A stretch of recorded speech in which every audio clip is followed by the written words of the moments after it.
What is up, guys? Welcome to the Byler Bomb Show featuring Major League University. Today we have a very special guest, head coach at the University of Arizona baseball team, Jay Johnson. Coach, it's great to have you on board today. Super excited to kind of get down, pick his brain about the game of baseball and the game of life. Huge mentor of mine in my career, somebody I really look up to in how he handles himself and the game and his players, his coaching staff, all the above, man. This guy, Class A, man, and he does everything right here, and I just love what he's about, what he represents. So, Coach, welcome. Byler Bomb Show. The Byler Bomb Show. Very man. appropriate for you. We're hitting That's taters awesome. at Piccoli Park, There man. it We're is. throwing it back to the Nevada days. Best times of my life. That's awesome. As a little background, guys, I played for Coach Johnson for 2 years at the University of Nevada, Reno.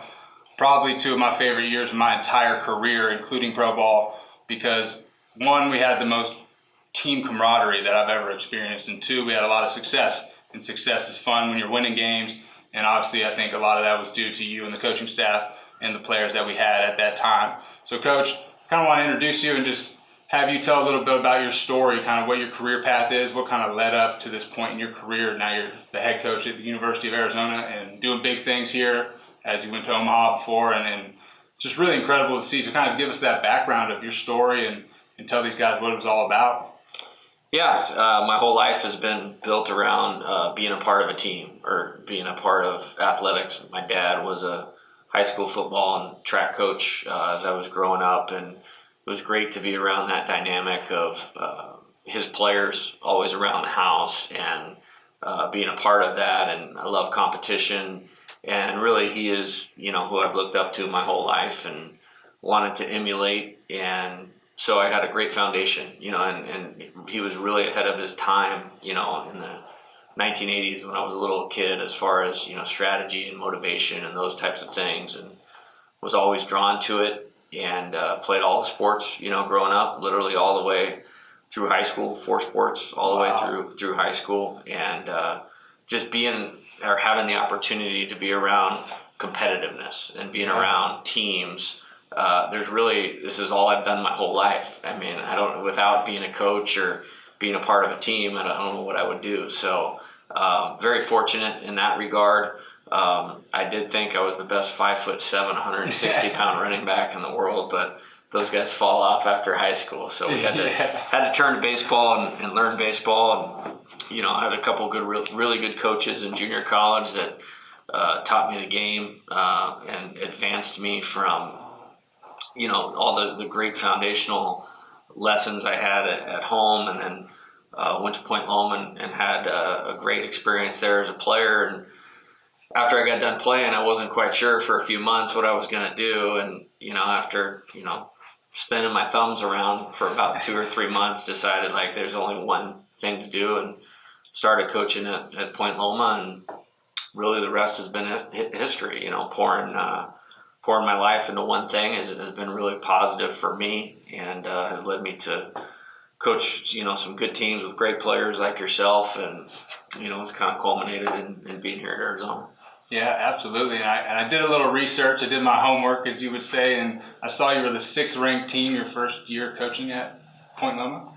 Is that the head coach? I think so. That was a long time Nationally ago. ranked? Yeah. I had to bring up the Wikipedia action. So geez. I was impressed. I was like, man, this guy breeds success everywhere he goes. But I wanted to just really harp on the fact that I think all great leaders are great communicators, and I think that's what you are as a great communicator. You get your message across. You not only have the knowledge of the game, have the right people under you, but you can communicate and relay that message to your players, and you connect with the modern day player, as I am living proof of that, man, and it was incredible to see. So what kind of brought up the whole head coaching deal? Was it just your background of going through college and learning from your dad and different great head coaches that you played for?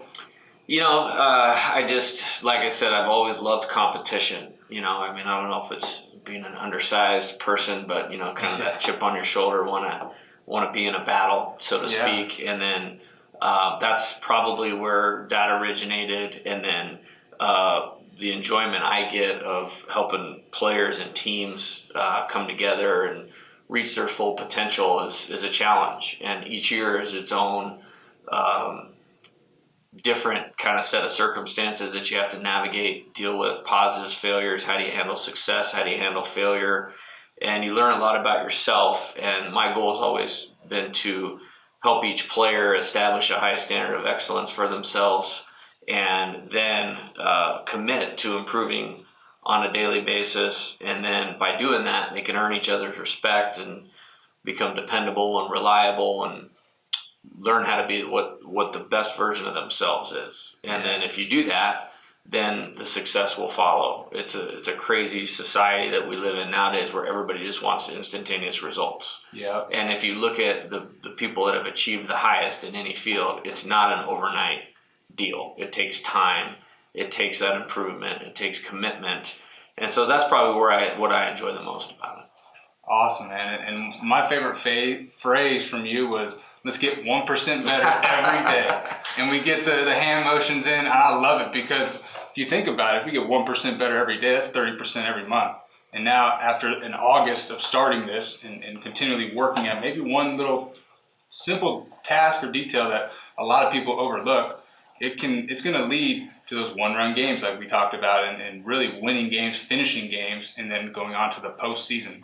So how do you get your guys to commit to staying within themselves and trusting their abilities? Because as we know, there's a lot of distractions in this world. Everybody wants things like this right now. How do you get them to buy into the process of it's going to take time?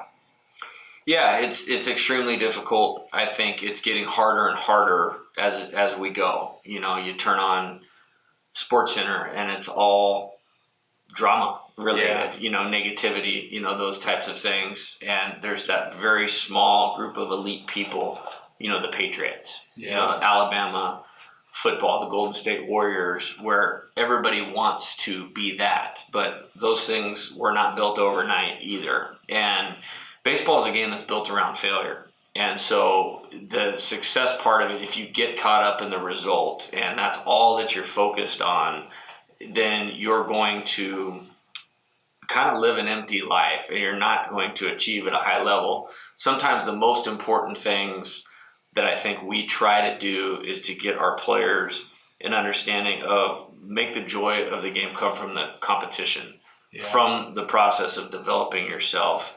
And if you can commit to that, then you will see improvement. But if you're only focused on the end result, there's going to be so much failure along the way that can lead to frustration, disappointment, discouragement, and then it takes you down a completely negative path where you forget why you're doing what you're doing in the first place. Yeah. So it's really built around that. Absolutely. That's just amazing. Being able to keep them on track to succeed and not only succeed in the game of baseball, but in life. I think that's so important. You're instilling character into these guys and helping them improve themselves so when they go out into society, when that career ends, could be today, it could be in 10 years, they have some sort of a base to rely on and go out there and be productive citizens in this world.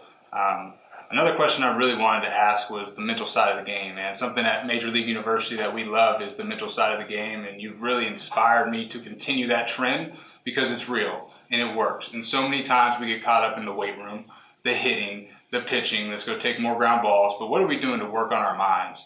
Because if we train our minds, we're going to have more success, and that's just proven facts.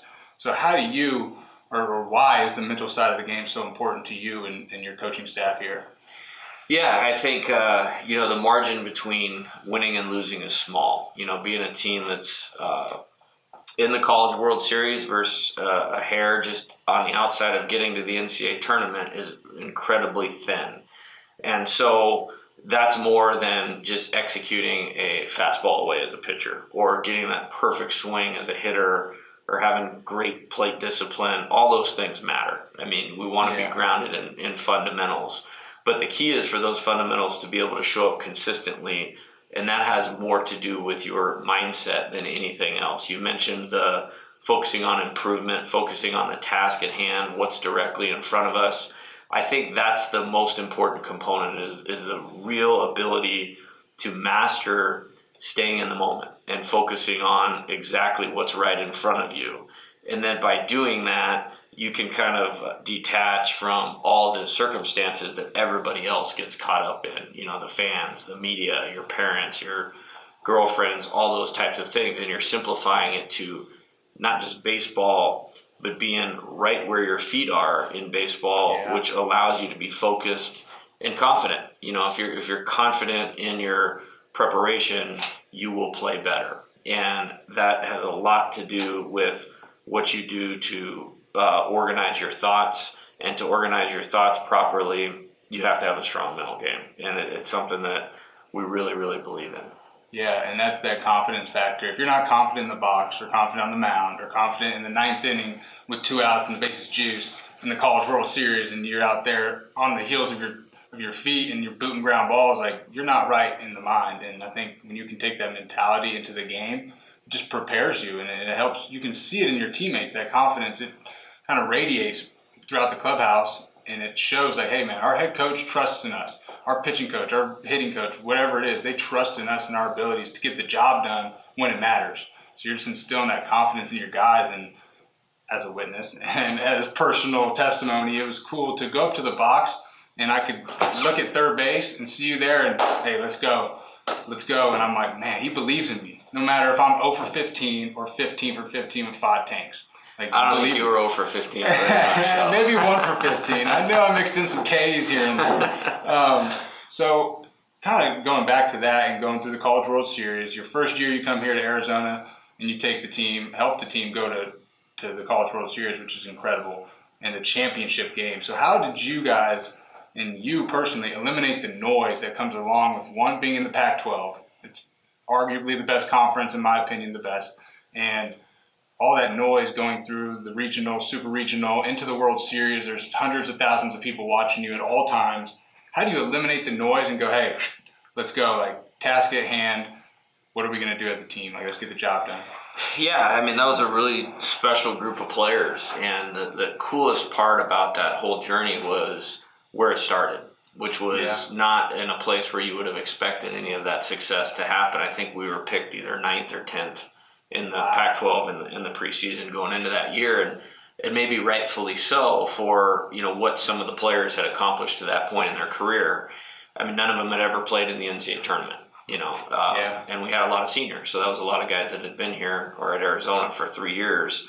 So to get them to first buy in to, we need to go about the process of improvement on a daily basis, like we just talked about, and they really committed to that.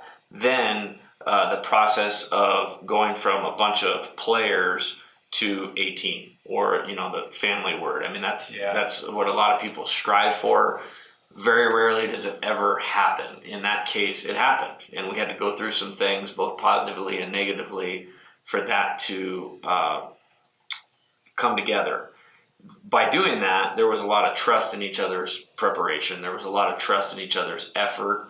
And I think it culminated in the perfect storm, where we had some guys now believing in themselves at the highest level they ever had in their life. They were talented, so now that talent was becoming usable skill just from confidence now being applied to that talent.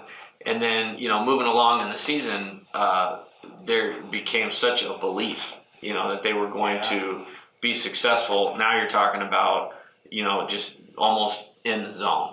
And it's a really hard thing to capture. Yes. But when you capture it, it's pretty unique and pretty special.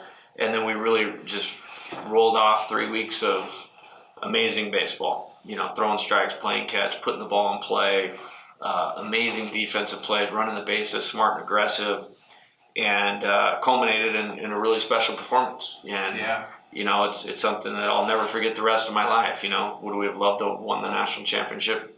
Sure, but I will never let the disappointment of the last game take away from what that group accomplished, and more importantly, how they accomplished it. I mean, it's a team I think a movie should be made about almost. Yeah, definitely. That's like going back to the thing, don't live in the past, don't live in the future, stay in the present. Like you said, be where your feet are.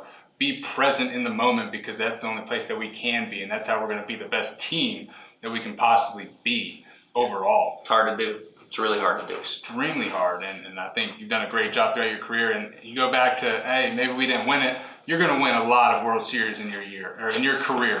I know that for a fact because I've seen how you work. And I kind of want to hit on your passion for the game and your work ethic. Not I can't say not very many, but there isn't very many coaches out there that I've seen personally that work as hard as you do, that are here all the time, that are going out there and putting in the work to get better on and off the field and filling your mind with positive things. So how does that play into things? How do you stay so motivated throughout a long season, lots of games, a lot of travel? Where does this motivation come from? Yeah, again, I point all my positives back to where I grew up. And, both my dad and my mom were extremely hard workers. I mentioned having the advantage of a dad being a hard worker that was a coach. And then my mom, as a human resources director, was a grinder. And, I look at my brother, who's 5 years younger than me. I mean, you talk about elite work ethic, special, built his own company and is having a lot of success. It's really all that I knew, what I mean? And luckily I found a passion in competitive athletics, in baseball, where I get to apply, those values. And, it's culminated in, getting an opportunity to do exactly what you want to do every day of your life, which is really cool.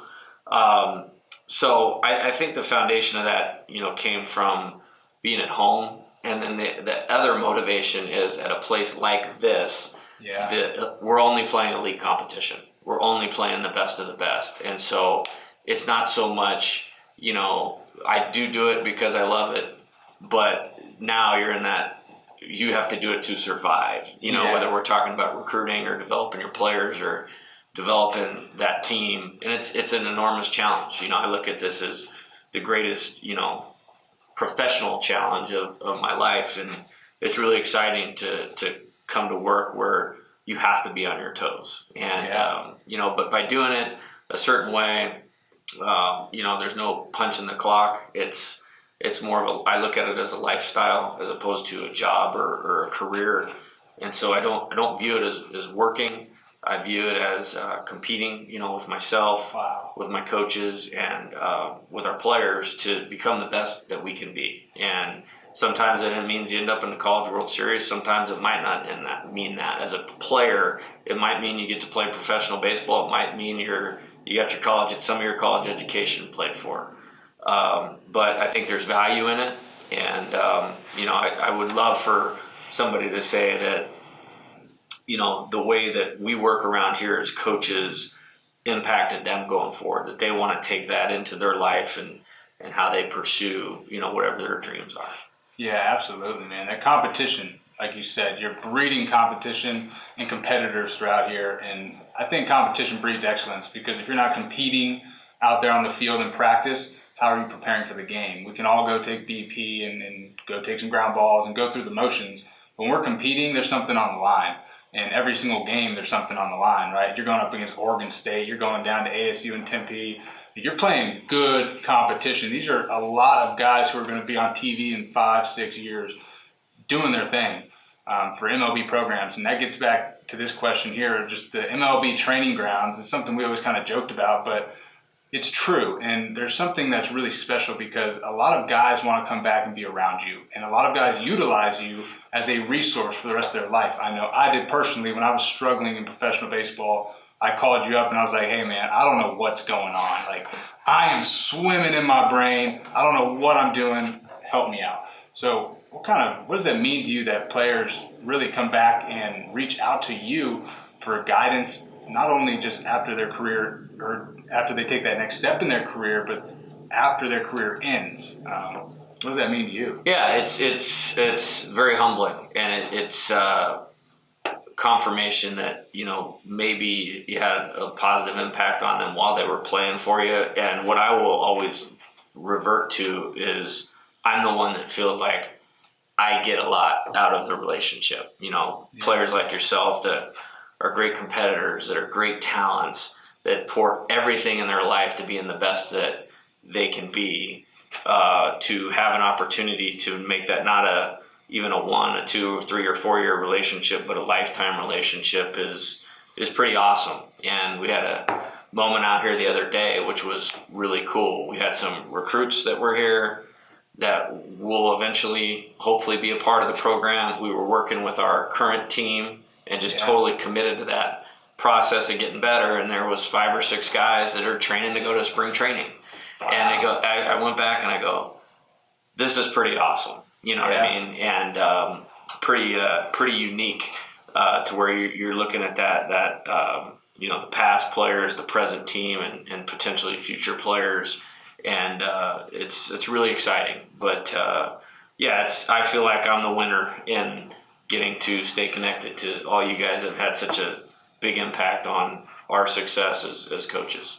Yeah, that's awesome, man. I mean, that's just a test to your work ethic and your ability as a head coach to really get guys to believe in themselves, not just now, but forever. I mean, you've instilled confidence in so many different guys that it's incredible, and I've seen it firsthand a lot of times with teammates and myself as well, and other coaches around me, that you can just see your energy that you bring to the field. It's contagious. And I think as a head coach out there or a player that's trying to make it to the next level, whether it's college, professionally, or wherever that may be, I think if you bring the right energy, you can inspire those around you. And I think that's what leaders do, and I think that's what a head coach needs to do, in my opinion, because it helps create a culture. And like you say, cultures don't happen overnight. You've got to work on it every single day and continue to build that up every day, because if you take a day off, you're taking a step back. In a Pac-12 conference or a team that's always aspiring to go to the College World Series and expects to be there, like, you can't take any days off. And your players know that, and you know that as your staff does. I think that's incredible, man. That attests to your work ethic as a coach and a man. I love it. So a couple more questions, Skip, and then I'll let you go on your way. One, what is the legacy that you want to leave on the game of baseball? Wow, that's a big question. And I tend to get so caught up in trying to practice what I preach about, like, what's important now. Like, what do these players need to be the best that they can be, that I'll be honest, I don't spend a lot of time thinking about that. I think my reward is more from the relationship side of it. Like, getting to text or talk to you on the phone every couple of weeks is awesome. You being down here right now, going to a player's wedding, a couple of weeks ago, and getting to see, 8 to 10 guys that were part of a really special team that I coached. Seeing a player come in as a freshman, that might struggle with some self-doubt or confidence issues, and then, grow through the challenges, the failures, have success, and come out the side of it really ready to, be the best that they can be at whatever they're doing. Yeah. So for me, it's more about that. I think, if you're talking about baseball, there's a lot of good coaches. There's a lot of people that, can teach you how to hit, field, pitch, and we want to be the best at those things too, because this is a lot about developing. And if you develop players, they develop confidence, and then you help them be on their way. But it's probably more of, just wanting players to want to be in this part of their life forever. You know what I mean? Like, it was that meaningful to them and their relationships that they had with their teammates and their coaches, and with our, program or organization, is probably how I want to leave it. If we've done that, then I think we've done a good job.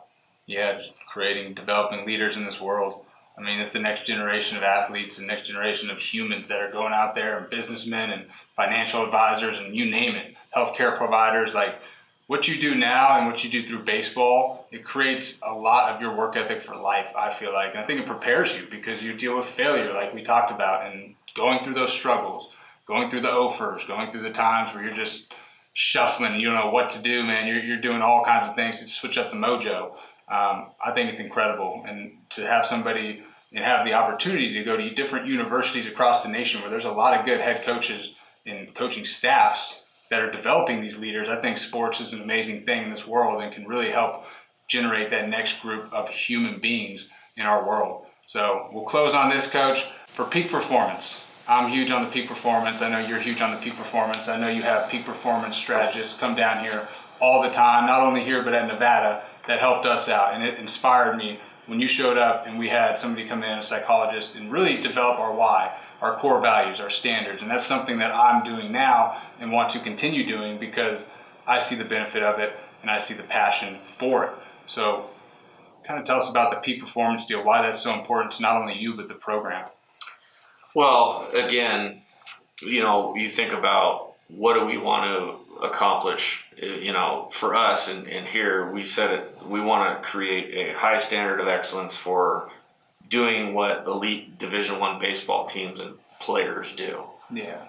Some of the best advice I ever got was to go to the people that are the best at what you want to be the best at and learn from them. And so anytime that you can bring people in to be in front of your team that are the best at what they do, there's going to be some value in that, and there's going to be a positive effect, which will help them execute staying in the moment better, which will help them execute focusing on improvement, focusing on the journey as opposed to the destination. It will help them be on top of what they need to do to be the best version of themselves as a player, as a student, as a person. And then by doing that, everybody gains confidence and, again, becomes dependable and reliable. And then you end up with a elite organization. You know, if you have the right people within the organization that have talent that can lay out those things and have a clear vision of what that looks like, then you're on your way. And so I certainly don't have all the answers. My coaches have a lot of answers, but they don't have all the answers. So anybody that's an expert at anything that can help our players get to where they want to go, we're benefiting as a team or as an organization, and our players benefit in the long run. Absolutely. And I think something you said that really stood out to me was the clear vision. A lot of times in our lives, we have an idea of what we want, but we don't have the clear vision of what exactly it is, whether that's a College World Series, whether that's be a successful husband, whether it's be a businessman and start your own business and an entrepreneur. Whatever your vision is, it needs to be clear. And that way you can develop goals and steps to get to that vision daily. Like we talked about, the 1% better each day. I think that's so important for any listeners out there who are just trying to figure out something in their life, figure out what they want to do with their life, where they want to go. Maybe you're in this situation where you don't know which side you're going. You're kind of in between. And next thing you know, you find that clear vision, you clear up your path, your mind's clear, you're focused more, and now you're confident in your abilities, and now each day you're starting to get better and stack those positives, self-affirmations. You can believe in yourself and get to that next level in your life. So, Coach Johnson, thank you so much for joining us today. Guys, this is the Byler Bomb Show, sponsored by Major League University. I appreciate y'all for listening. Stay tuned for some more.